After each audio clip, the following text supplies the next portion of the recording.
Welcome to the Author Next Door, where we talk writing, publishing, and the business behind the books. This podcast is for writers who are a few steps ahead into the journey. Maybe you've published, maybe you're planning what's next, and you realize the questions aren't getting easier. They're just getting more interesting. Sometimes it's just our fabulous selves. Sometimes we bring friends to the table, but it's always lived experience and information you can use. So pull up a chair. The conversation starts now. Welcome to episode 66. I'm Angela Haas, and I'm here with my co-host, Cassie Newell. And this month, it's Anything Goes, where we get to talk about whatever we want. Today, we have a very special guest who is going to help take us on a deeper dive into our true selves in order to understand our full potential as writers and as women trying to figure it out after 50, because, well, we're in that zone, but still relevant for those who aren't. So Shamayne Olivia is an author, speaker, mentor, and facilitator passionate about guiding women through transformation and self-discovery in midlife and beyond. With a gift for creating safe and empowering spaces, she helps women navigate through life's pivotal transitions with courage, clarity, and renewed purpose.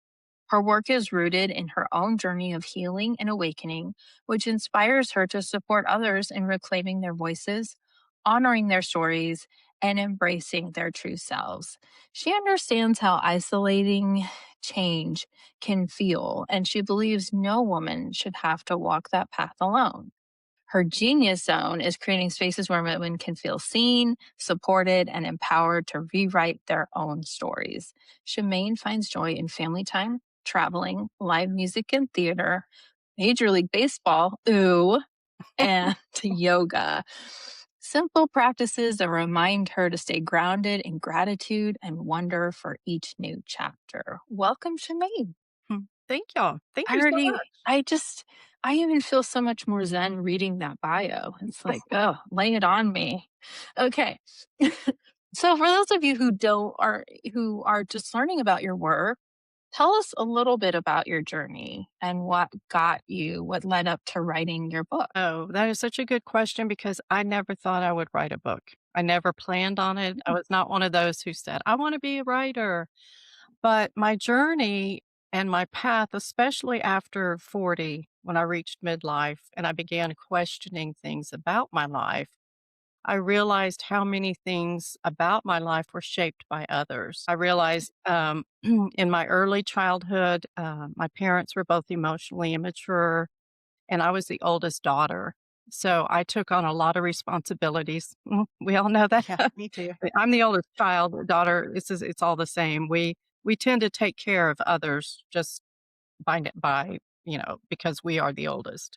So I grew up in a dysfunctional home, and my parents divorced at 8, and that just led to a whole lot of things and me taking on those responsibilities too young. Then my journey continued into my adult years, and in the early adult years, I felt like I had to do what everyone expected me to do: get married, have a job, have a family, have a husband, just do all those things.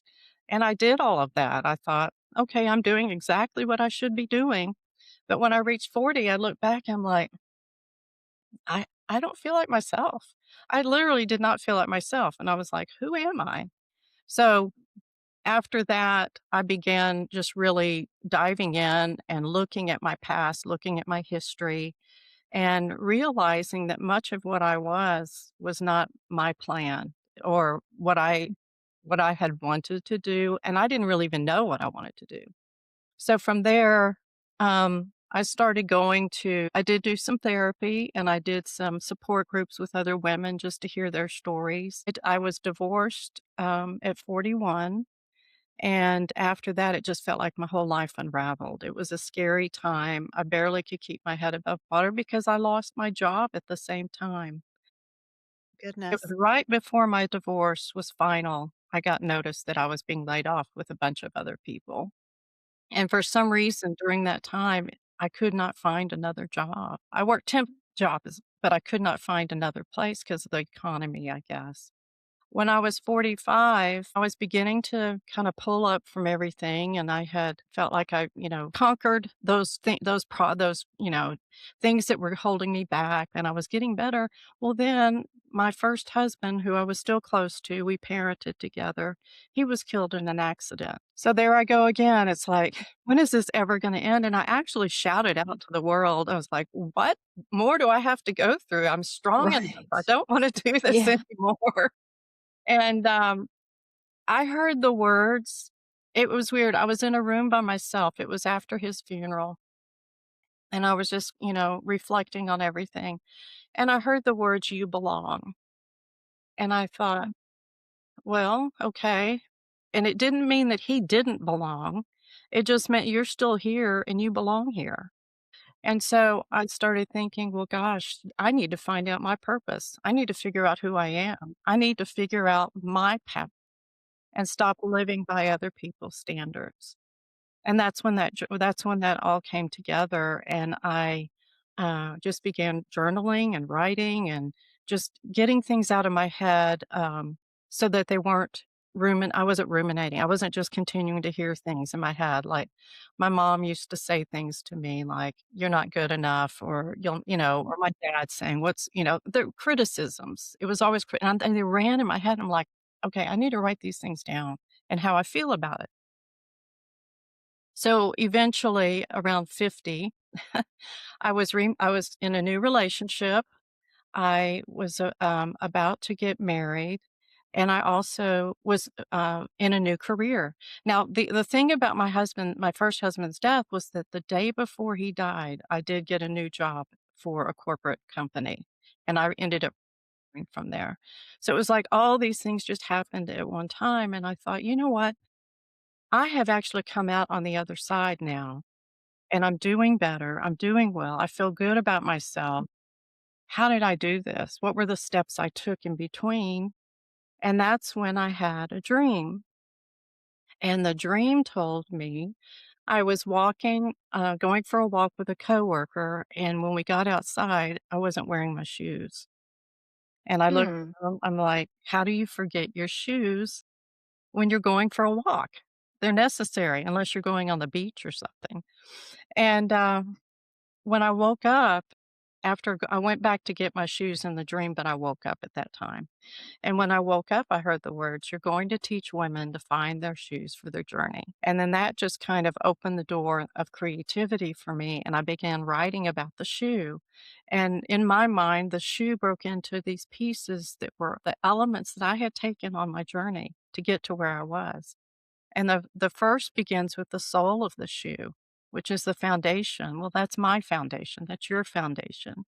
So I needed to dig deep and figure out, who I was in my core.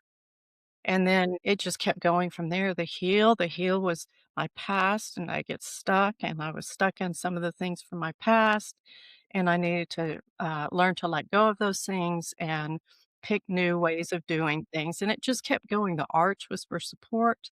Um, Having a support system of women and other people around me that would encourage me and help me on my path. And these were all things that I had naturally done for myself without even knowing it. Yeah. I was learning how to set boundaries. The tongue was my voice. I had to learn how to speak my truth, and that includes my values and my beliefs, renaming those for myself and not, I realized some of these are my parents and I don't think the same way, things like Right. Yeah. I was just growing all that time, that period between 45 and my early 50s. I was just really growing in myself because I was doing the work. I was trying to figure it out. And then at the end, the shoe and the dream helped me kind of lay it all out into a framework of what I had done. And that's where the book came from. I first did the workbook, where I first started doing workshops, and every time I did a workshop, the women would ask, "When is your book coming out? I wanna read your story." Right. Yeah. So that's how I got to write a book. That's a long, long way to get to it, but it really all of those things apply to that, and it's what encouraged me and inspired me to do it. And so now I have my book, and I have a workbook, and I plan to be teaching that with women all over the place who feel they're in that same place of just really not knowing what to do. One last thing I'll say is that I've been in a summit this week about women in publishing, and one of the speakers said that most books end up on the shelf because women go to look for it and it's not there. And that was what happened to me when I was learning about myself and trying to figure things out. I found books that would explain why I was the way I was, like adult children of Yeah. alcoholics, adult children of emotionally immature parents, things like that. But they didn't give me a guide of how to get out of that. That Mhm. you need to do this and do that, but how? So I think that's what really helped was the fact that I was in search of something and couldn't find it. And I said, well, I'm going to write it myself. And that's how I got my book. And the book is Shoes That Fit Her Soul, and it's a book and then a workbook. Um, yeah, and I think that's true. We all are writing sometimes to fill a void into what we aren't finding to read, you know? So that's what we're doing. I guess my question is, especially in today's times, how do we, there's so much pressures on us as writers to maintain that creative energy. Hmm. And sometimes it's family pressure. Sometimes it's just feeling the weight of everything that's going on in our world, Right. family, friends, career pressure. And especially if, like Cassie and I are still working day jobs and those take over. Hmm. And yet the writing time is where we feel like most happy Yeah. sometimes. So, how do we really empower ourselves to hold tight to that creative energy instead of letting all the other fears and doubts and sadness from certain things that are going on in our lives creep in, Hmm. because that it steals that from us, and then that that like brings us even more down. So how do Oh, we protect that? it is so true. And I went through those same stages. I was working full time as well while I was writing this. I've since retired early so I could focus on my products and everything as a business. But I had those same feelings. And what I learned was that we have to be protective of our own time. I think as women, we feel selfish sometimes because we're so used to taking care of others. We're so used to getting it done. I mean, we get things done. In my journey, I didn't just stop every time I got knocked down. I just got right back up again. And whether I felt like it or not, I did. But it's important to protect that time and take some time for yourself. And rather than feeling the pressure from everyone else, understand that you are just as important. You're not neglecting other people just because you stop to take time for yourself. It's important. And the way I was looking, I had actually looked up the word selfish just to kind of understand it in a way that I felt better about myself. And it's being selfish is an excessive um, paying excessive attention to your own needs. Well, even when we're paying attention to our own needs, we're still paying attention to everyone else. So really, it's not a selfish thing. And what I found is that sometimes I just needed to push away from my desk, whether it be for a couple minutes or a half hour, an hour to go for a walk. And I found myself being more productive when I got back from that time. And even the deep breaths and a stretch, walk around the desk or a walk around the house or wherever you are, just to kind of, your brain is trying to tell you, hey, I just need a break for a minute. Can you just stop for a second and let me reboot and recharge a little bit and come back? And it's just going to depend on the situation. When I had my dream, I was in that position of writing, trying to balance between writing and my schedule at work. And I was going back and forth. I was at work at home at that time. And I said, I just pushed back. I'm like, I have to get away from all of this. And I put in for vacation and took a vacation. And when I got back, that's when I had the dream. It was like Interesting. all the stress, all the pressure I was putting on myself to get all these things done. I had forgotten about myself. And I forced that. by going on vacation. We actually took a road trip, and that's when we went to Moab, Utah, through Colorado, and it was such a when I got back, the knots were gone from my back. All these things, I felt I could breathe again, and it was a week later when I had the dream about the shoe. So it just those little breaks do something with your creativity and with, it just resets. You're able to reset even with a few deep breaths and a stretch, in times like those. Each of those moments, and don't feel bad about that. We need those things. Those are basic human needs that we have to remember and honor in order for us to keep going.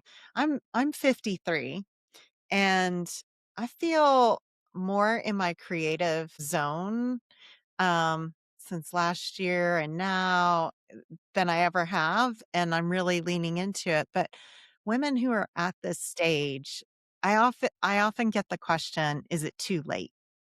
Like, how do you step into your potential or the creativity at this stage of life, you know? Mhm. I often get the question of, "Don't you wanna retire, from your other job?" And I'm like, "This is fun. This is playtime for me."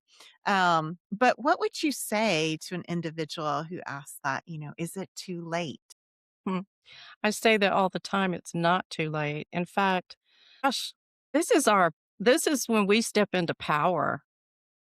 I Once feel that you too. go through that perimenopause and you get past to menopause, we are empowered in this time. And so it is time for us to come out and use our creativity expands. It opens up because we have time for that now. We're empowered because we have more wisdom now. We have experiences. We have things that we need to share with others. And after that phase of your life, you're now in the second act of life, and it is much more active, much more creative. All of these things just come at once because we're no longer thinking about those other things, trying to keep things running. It's now about you, especially. And I just found this. I found that happened to me too. It was like I was 54 when I had that dream. All that creativity that I had not had before, it was in that stage. So no, it is never too late. And my gosh, you still have many years ahead of you. And Right. our voices need to be heard. Our voices are important because we do have that wisdom. We have um, just so much to give. And I sure hope people do not I don't want any woman to walk away thinking it's gonna be too late. And when you talked about wanting to retire, I retired early, but I'm doing my passion now. Right. And it's so much more rewarding and gratifying, except maybe when I had my children. I really enjoy being a mom when they're Yeah. but you this I'm is my sure they appreciate hearing that too. yeah. Well, and they've blessed me with grandchildren now, so, there's a reward in that too. It was like, I didn't do it as well the first time, but I get to do it over again, and it's with the grandkids. But yeah, it's not over. It's not over. It's a new beginning, and our voices need to be heard. We belong here. We belong here. And, To follow up, mhm, do you go past the fear and practicality that creeps in though after you had your dream? Because most women, and speaking from experience with me and my friends, we have so many still high responsibilities, even with our children that right, are flown and grown, yeah. that, whether that's parents or other things, that usually that practicality and fear will creep in and shut those things out. So when you were at that stage, how did you keep that from invading your mission once you knew exactly what that mission was? Well, and I think that's the point right there because I did feel like it was a mission. And, I did not want to give up, and when I did, and believe me, many times I wanted to quit. It was hard at times. It was really hard because I was still working, too, and I have a son, because of the death of their dad. My youngest son was 15 at the time, and has struggled with mental health. So I'm still getting calls, in the middle of the night. So you're right. Those things don't just go away and you're just free or whatever. But you do have more freedom than you once had. But we're still moms. We're still mothers. We're always going to be, no matter what. So what I would do, or what I sought out, were other women who had also done this, and they were, mentors. I was looking for women who had experienced the same things and how did they handle it. And I wouldn't keep it to myself. I talked to people. I talked to other people who had been there before and who had succeeded. But it was hard. I cried a lot. I cried a lot. And my second husband is more like me, and he's an artist. So he understands when I'm crying. All he has to do is just hold me. I just need to release those things, Yeah. those emotions. But yeah, it's you still struggle at times, but you need other people around you who support you. And I always had people that would come up and say, I needed to hear that today, or what you're doing is very important, and don't give up on it. I even had another. I dream a lot. If you get to know me, you know I dream a lot. So one of the people I looked up to when I was writing, and because I read her books, was Brene Brown. And Yeah. I had gone to see her talk a few times. And one time she put up all these pictures up on a screen, and she said, "These are my mentors." And they were people. And she said, "Now, I don't know all these people, but I admire them and I watch them and I listen to what they have to say, and they encourage me and inspire me." And I thought, well, she can be one of my mentors. And do you know that I actually got to meet her on a whim? It was just a weird coincidence. It wasn't a book signing, it wasn't a place where she was speaking. It was at a pickleball court. Oh my gosh, pickleball. Yes. And My she loved husband it. is obsessed with pickleball. That's Oh, another story. well, we had one across the highway from where I live, and they were a professional one, so they had tournaments and stuff. And she and her husband owned, or used to own, I don't know if they still own it, but they had a pickleball team and they had a tournament over there.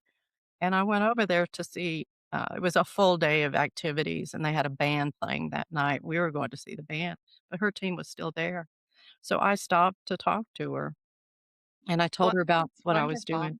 But that's not gonna happen all the time for everyone. But the other thing Yeah. about that was months or years before that, when I wanted to give up, I had a dream, and that she came and sat down next to me on a park bench. And I told her, I said, "I don't know if I can do this. It's just too much for me." And she looked at me and said, "Shemaine, do not give up on this. It was a gift." And when I woke up, I was like, "Okay, I'm not gonna give up. I'll keep going."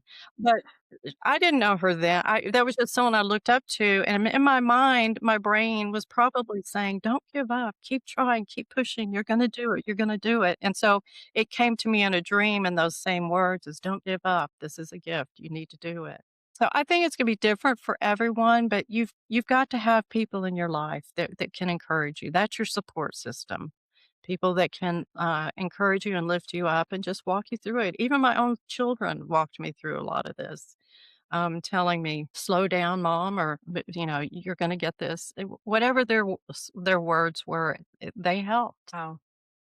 I'm just hanging on every word because it's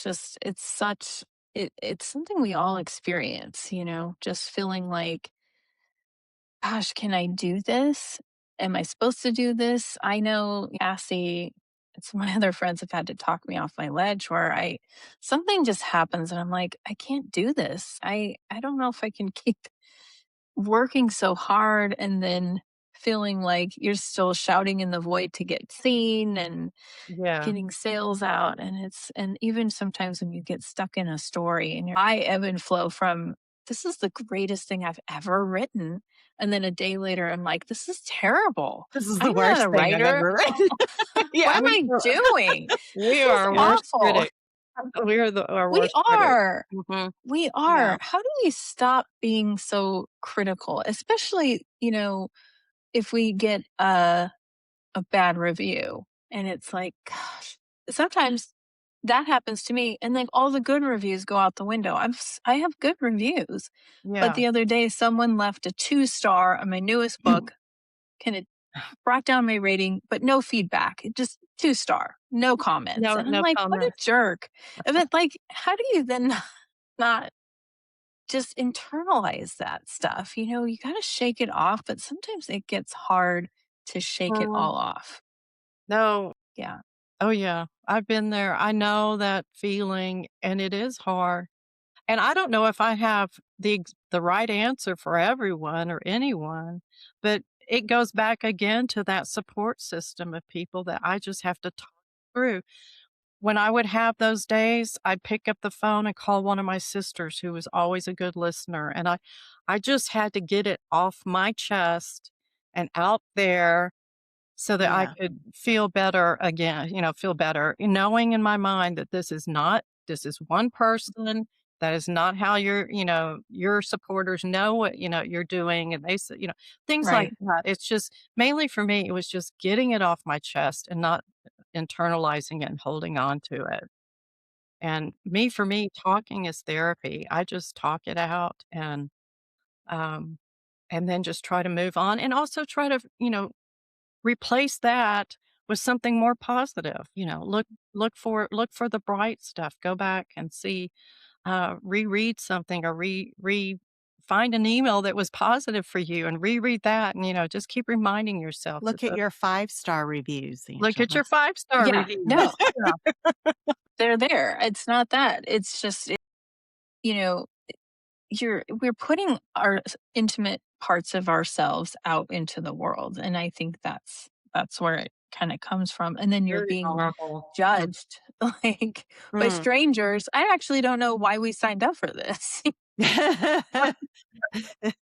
But Because we it's need to it's hear it. We need to hear it. yes, we do. We need to hear it. We need to put ourselves out there, but maybe that's a good thing to do. I like what you just said because something happens, call your friend, but release it. Sometimes Mhm, I ruminate on things and mhm. I just need to have those words in my mind. Release it and get it out, you know? Yeah. Mhm. I think that's a good strategy. Great I It's tell strategy. worked for myself. me. Yeah. It Yeah. helps me. Either that or a good cry. Shoot. Go into Sure. the Yeah. I've gone into my closet or my bathroom or whatever and just I have 2 cats. And I always find it funny when I have to have just this crying spell because I can feel it building up. And, have y'all know the feeling of when you cry really hard and then and it's gone and you're just like, "Ah, I feel so much Yeah. Yeah. better." But my Yeah. cats will be sitting there looking at me like, "Are you okay?" The cat's like, "What's wrong with you? When are you gonna feed me?" Right. Yeah. Yeah. No, but yeah, a good cry has always been good for me too. Or take the review, make it a dartboard. This is the Italian aggressive There you go. approach, and throw darts at it. There you go. Whatever we need to do to release, maybe. Yeah. Yeah, I like I that. think I like or so. maybe a little It's doll. You can just and stick pins in there. Angela, you're gonna get a review voodoo doll sent to you Yeah. by Right. somebody That'll watching, be so you good. can just That's a product. Yeah. we should probably market that. I think so. I think we just all invented something. You heard it The bad first. review doll. Yeah. Yes. Oh. Yes. Yeah. I love it. I love it. Um, so because we are fiction writers, me and Angela, and we focus mostly on romance at the moment. I know that a lot of times writers often feel when something is off creatively, like the words aren't coming. Some people might call that, writer's block, Mhm. whatever term, but the work feels a bit forced because, okay, I've laid out my time. Now is my time to write, and I just Yeah. can't get it done. In your experience, what are some signs that someone is out of alignment with themselves? Like, are there things that someone could recognize in themselves to go, oh, I'm out of alignment. I need to go do this or this to get back in alignment? Yeah. I think for me is when I'm out of alignment when it feels hard or when Hmm. I'm getting frustrated or I'm just saying terrible things to myself about you don't know what you're doing. You're not good at this. What are you doing? Why are you trying to be this person? That's when I'm out of alignment. And for me, it's goes back to the pushing back and taking a break. Or I'll go and like when I was writing my book, sometimes if it got hard in one chapter, I'd skip to another chapter and write in that chapter for a while. Kind of just Yeah. take my mind off of that. And then go and write something with easier, or maybe jot down some notes for an out for the next chapter or the following chapter, whatever. Just kind of do other things to take my mind and go to the kitchen, empty the dishwasher, wash some, I get a lot. I don't know, maybe know where your creative place is because I have a lot of thoughts when I'm at the sink Yeah. washing my hands, Doing laundry. doing I'm just like laundry. folding. Exactly. Yeah, I I love to do laundry. I didn't know anyone else did, but I like I doing do. I I like hate the doing sorting. laundry. The sorting and the folding into nice I think that's, part of my organization, OCD or whatever, I just yeah, those things bring me peace and comfort because I can do them mindlessly. So we have to find something that's kind of mindless. So for me, it's getting up and do something even mundane or just routine just Yeah. to take a break, and then I get ideas while I'm standing there or sitting there. But, yeah, also skipping around in the book just to kind of give me something fresh to start with, and then I can come back. Yeah, I edited my book so many times. Yes. I love forcing positive self-talk too. But I also think this comes from your support system because there are times, Angela included, I will be like, "Oh my god, what am I doing? No, this book is fabulous." Like, and I need that because I've talked myself out of it, and I have friends that will be like, "Who are you talking about? Like, is that you? That's not you." And it gets me back in the mode, of who I am because I'm like, What personality am I taking on here at the moment?" Because I'm usually pretty confident once I've made a decision. Not always until I get to the decision, Yeah. but usually once I'm there, like a solid, I know my path, then I'm good. When it's, I don't quite know, is when I tend to bobble a lot. So, but I that's, admire that's great. you fiction writers. I don't know how y'all do it because that's a lot of imagination and plotting and character development and all that. Nonfiction.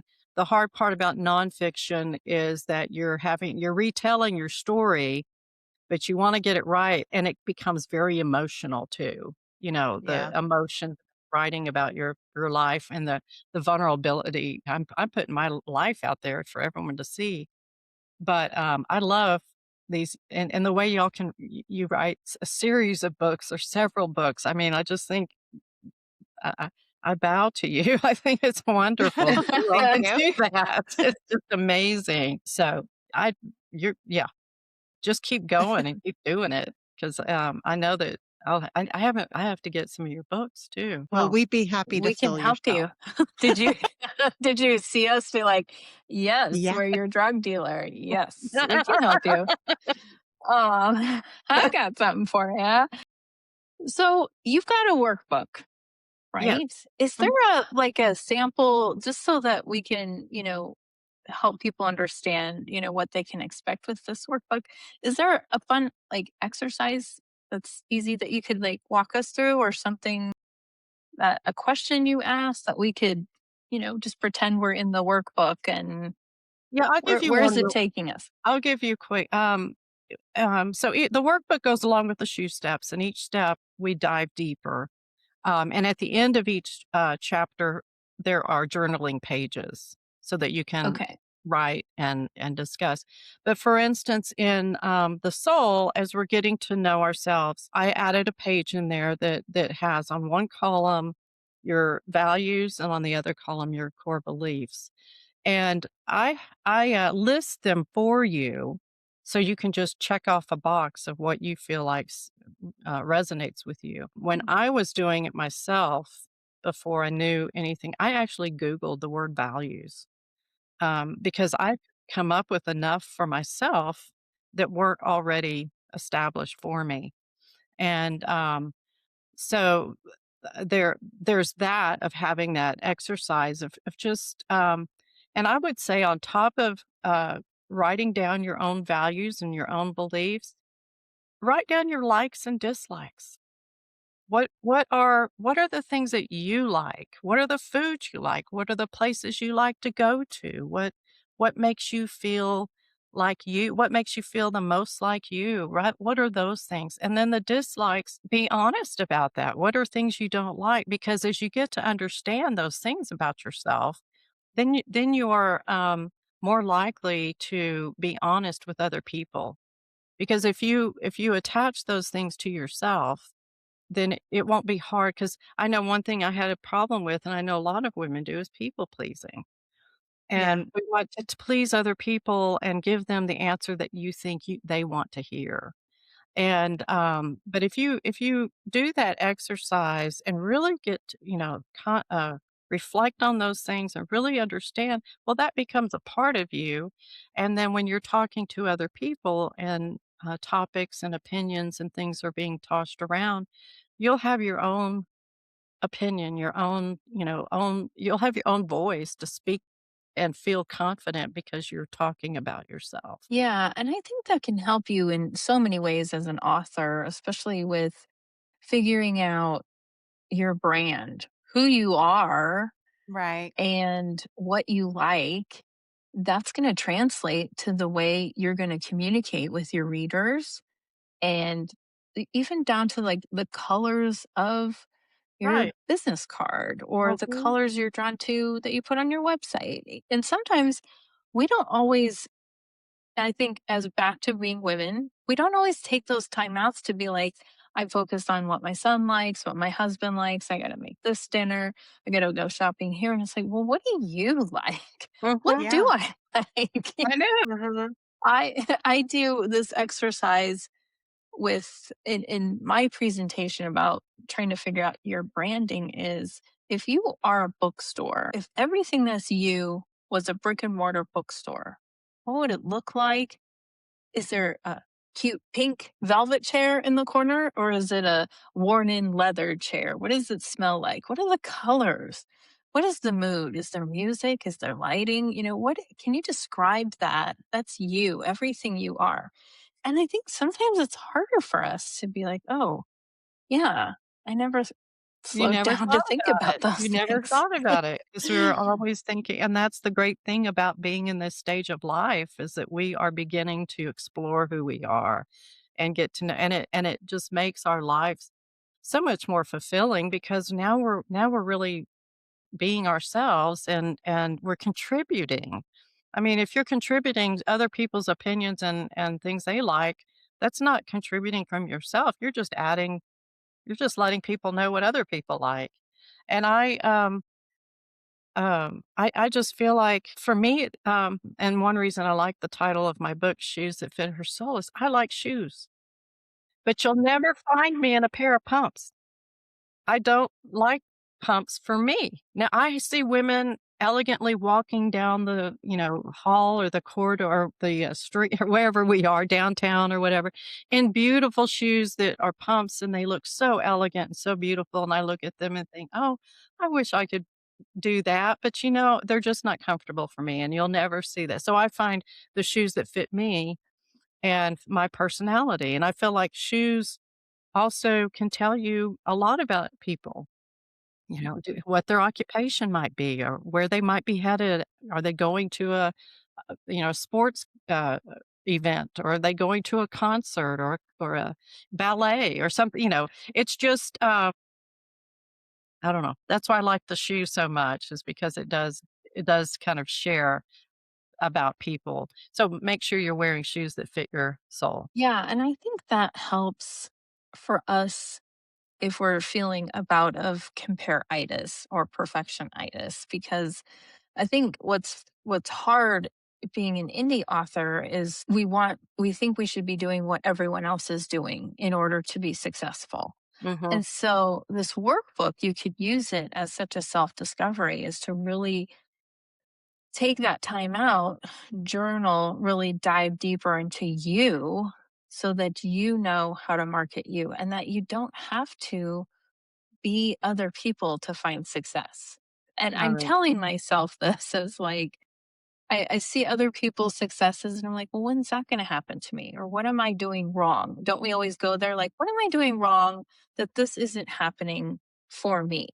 Mhm. And maybe it's taking a time out to journal that and figure out really us so that we can say, you know what, this is what success looks like for me. I don't have to chase other people's dreams, right? Right. I It's agree. interesting. Oh, I'm sorry, Cassie. I compare myself a lot, and that's so unhealthy for me. It Yeah. just makes me it brings me down, and then I have to, kinda build up again, but that happens. We just tend to do that for some reason.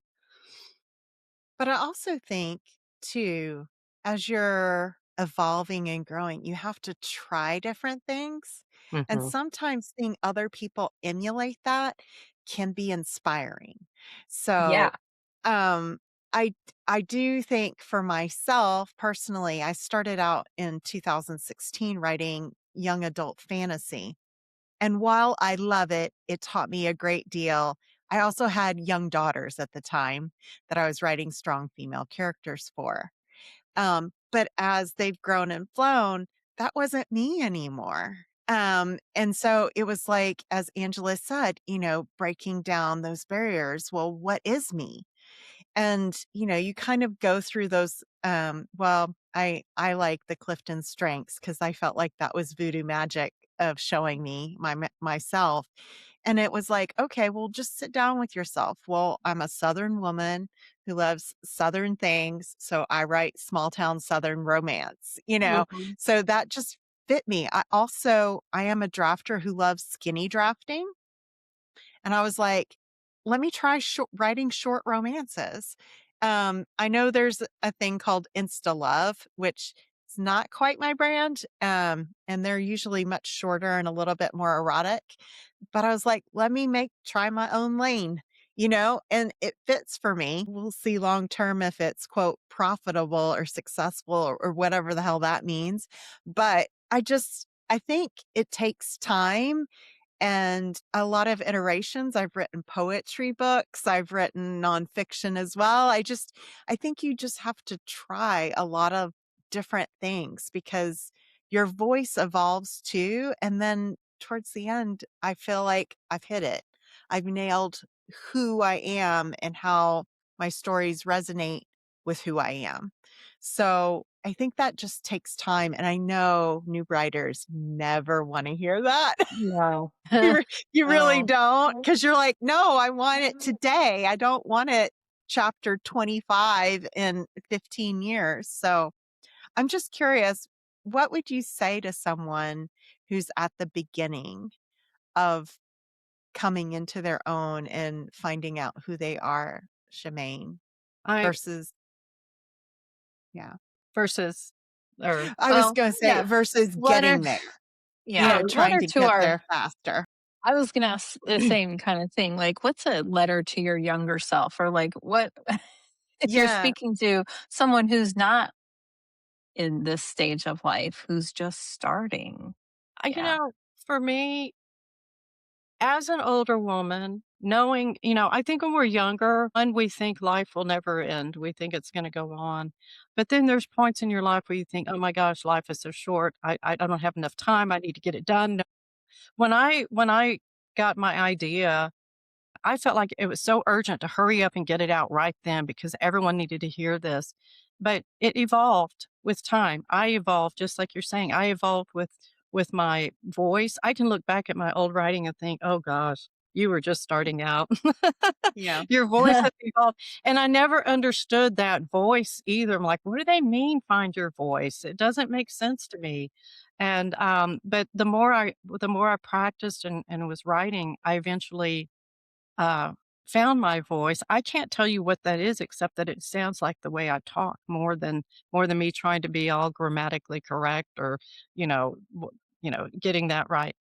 But, you have plenty of time to craft your story, and the urgency during that time where you're crafting the story and writing your book and trying to find your voice or your characters and development, you're also meeting other people, who are going through this or have been through this, and you can glean from them and their experiences.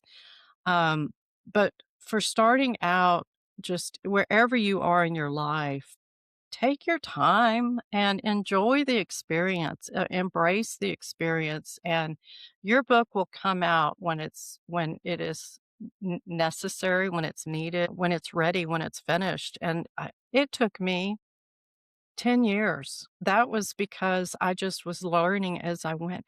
Stay curious. That was the other thing I was gonna say is just be curious about things. Remember, ask a lot of questions, learn from others, and just stay curious about it, and know that it doesn't have to be perfection. You know, many of us look for that perfection and it's not perfect enough. And so we just keep throwing it away and starting over. That's not needed. We just need to just pour our heart into it and just let it flow, let it come out naturally. Agree. I think that's what I needed to learn. I think if you're just starting, you want to strike a balance between learning from others, but also trusting yourself. I didn't do enough of that. And then it cost me some. Yeah, and it cost me some time because I put so much into thinking, well, this person's the expert. They know more than me. And that led to me giving up more of my agency in my own story and not writing the story I wanted to, you know? So it's learning, but then when you feel like it's your instinct and you feel so strongly about something, trust your gut. Now, if you turn your manuscript over to three alpha readers and they find the same thing, the three people find the same thing that was off to them, maybe pay attention to that, Hmm. but Yep. trust yourself, but still be able to receive that feedback. And receive it, Yeah. exactly. I remember getting some from some of my beta readers, the very thing you just said. There was one part in the book where they all said something about it, not the same thing necessarily, but it did change the way I worded it, and, they were right. Hmm. I hadn't Yeah. thought of it that way, and they brought that to my attention, and I'm like, "They're right," and then the way it ended up coming together was much better than what I had originally written. But, Yeah. yeah, you have to be Yeah. open to that. But I love the Yeah. one of the steps I have is the toe of trusting your intuition, taking that one step at a time. Just take the next step and trust your intuition to guide you. It's your inner wisdom. Yeah. Oh, we have to all hear those words. Yeah. Trust yourself. And one step at a time. Sometimes, you know, I sometimes have too much drive. I want to do it all right now. And it's like, what can you do in 10 minutes? You Mhm. know, what are some smaller steps you can take instead of like trying to conquer the entire football field with two steps, you know? Right. Yeah. Uh, so well, this was so much fun. And I feel, I don't know, I learned a lot from listening to you. I wish I could just put you in my pocket and carry you everywhere. And then when I'm feeling that doubt, I'm like, Shemaine, talk me off this ledge. We all need each other. I could do the same Yes. thing. So were you a part of the Women in Publishing Summit Mhm.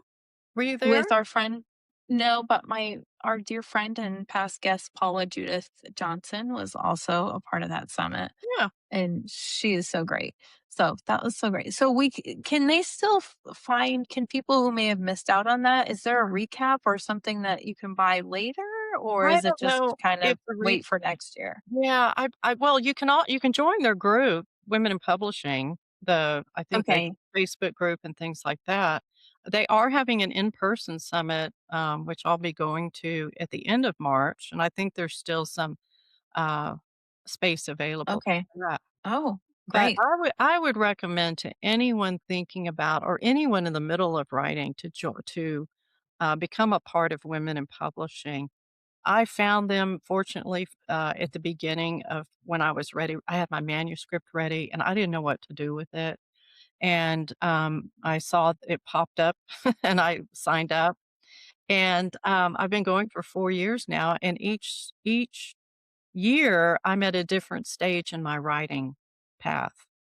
And so, because you all know that women in publishing includes everyone in the writing industry and the author, there's authors, editors, Right. publishers, and then Sure. all the Yeah. PR and the or how to get book reviews, how to get this, how to get that. There's people all over the industry that go to this, and it's just a few days of just great information. Okay, cool. And then we can find you shoesthatfityoursoul.com. Is that where else can Her soul, readers listeners shoes that find you? fit her soul. Yeah. I'm on Okay. socials, at Shamayne Olivia is my handle. I'm on LinkedIn, and I'm also on Facebook and Instagram. Okay. Great. Well, there's one last thing to do, and that is our Lumatory conversation card. So, speaking of things that we like to do for ourselves, what is something you are most likely to splurge on for yourself? Okay. Well, I'm a clothes horse. I love buying clothes. Um, so if you're talking about, like, spontaneous, it's usually gonna be that. Another thing that we will splurge on, and we'll do it every time, my husband and I love going to live concerts. We love music. Oh, Oh, yeah. yay. So, we will Yay. splurge on the best tickets or as whatever the best available tickets and, just go and the experience is what counts, and same with Major League Baseball. I know when y'all was talking about that, that's how we connected was, we just both love baseball, and, That's he's from so great. Chicago, so Maybe you'll write a yeah. baseball sports romance. I'm seeing it in your future, Shemaine. A romance. Well, yes, I I'm mean, challenging you. our story is pretty cool. I mean, yeah, we do have he loves our story. I love our story of how we met and how we've been together now 23 years and only married 13, but we've been together and it's because of our common thread. He's 15 years younger than me. Ooh, And oh my we God. I want to It's read an this age story. I'm gap. going to write it. Yes. no, it is big. And also he's my creative designer. He's done all my branding and logos and everything. So we're So, just how did you meet? Really quick. I'm dying. we How met did at you meet? work, actually. It was, the job that I ended up getting really Workplace on. romance Well, And an age gap? workplace baseball age gap. yeah, we placed a bet. There was I was an Astros fan because 'cause I'm here in Texas, and he's a Cubs fan, and they were in the are about to go to the playoffs, and it depended on this one game. And so we were just friends. We'd been friends for a while, and we're like, I'll make if you win, I'll buy you a beer. If you win, you buy me a beer." And he won, and I had to buy him a beer, and we went out with a bunch of friends from our office, but that night, we did not look or talk to anyone but each other. I Oh, mean, we just locked fun. eyes, and it was from there on that we just have been together, and I think it was nice because the pressure I was newly divorced, he was young, I was 40 and he was 26. And I did not expect that. I thought, "No, we'll just be friends." So there was no pressure to impress or Yeah. anything. We could just be ourselves. And before we knew it, we were just, like, in love and, I'm it's a dying over wonderful this. relationship. I love it. This I'm has to be swooning. written. We I should can't take challenge you. this. Yeah. You have built-in marketing tropes that are like Yeah. unreal, and it's true. I love it. I love it. Thank you. That's right, y'all write those. No, Yeah, it we'll was bring you in. I'm really good at that. Expect Ask a call. Angela. Yes. Oh, Yeah. if you want to talk to me about the whole experience, I'll share that with you because we have a beautiful story. And our wedding reception, we went to Sedona, got married, came back, and had a big party for everyone, and it was baseball themed. I love it. One more thing I'll say is that the song we always would dance to if we were at a wedding or something would be September by Earth, Wind, and Fire. Yeah. Our car, our main car, has a license plate Badia. It's like body. Yeah. Nobody. Some people figure it out. Some people. So that's meaningful to us. And then also we got married on the 21st night of September, which is I'm the first dying. line of Desmond. I know a lot Stop of messy this. stuff, but that makes a relationship meaningful when you can do things together that really Yeah. Mhm. matter to you, and it will always matter to us. It will always be there for us. That's I so love great. it. Okay. Coming back down to earth, what do you splurge on, Cassie? I'm like, do I even say? Like, that was Yes. amazing. I would say as of more recently, I've been splurging on special edition books. It's like my favorite thing. And if I find out there's like a special edition Kickstarter of a story I already know or an author I really like, I'm usually like right there. But recently, one is coming out that I'm really excited about. And it's not unusual for me to tell my daughter, who's more in the city, to go, if you see this one at this store in pink, I will pay you back. I've become that person. So, yep. Oh, very interesting. I have I shop at Old Navy primarily. My favorite flats are from Amazon Basics. They make great flats. I will splurge on all beauty and skincare products. So Yeah. I love spending money on really good beauty products and just makeup that's worth it. So yes, it's Those are worth fun it. things. You're worth it. Anyway. We are, thank you for saying that because we are worth it. We are worth it. hmm And Yeah. I plan to do my some book author talks at DSW Shoes if we could get that nailed down. I want to go around to those stores Yeah. and with my book, and I hope to see Wow. you out there at one of them. It'd be We'll be fun. there. We're going to tell people, just tell us, and we'll tell people where to put their shoes on. These boots are made for walking, and you better walk to Shamayne's book talk. Okay. Thank you for joining us today. Don't forget to give us a review or rating wherever you listen to the podcast.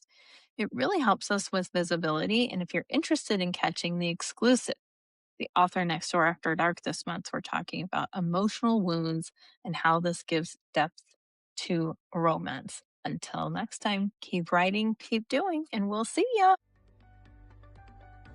We're so glad you joined us for this episode of The Author Next Door. Writing is a long game, and it's one best played with community, curiosity, and a little grace for yourself along the way. Keep showing up, keep learning, and keep telling stories only you can tell.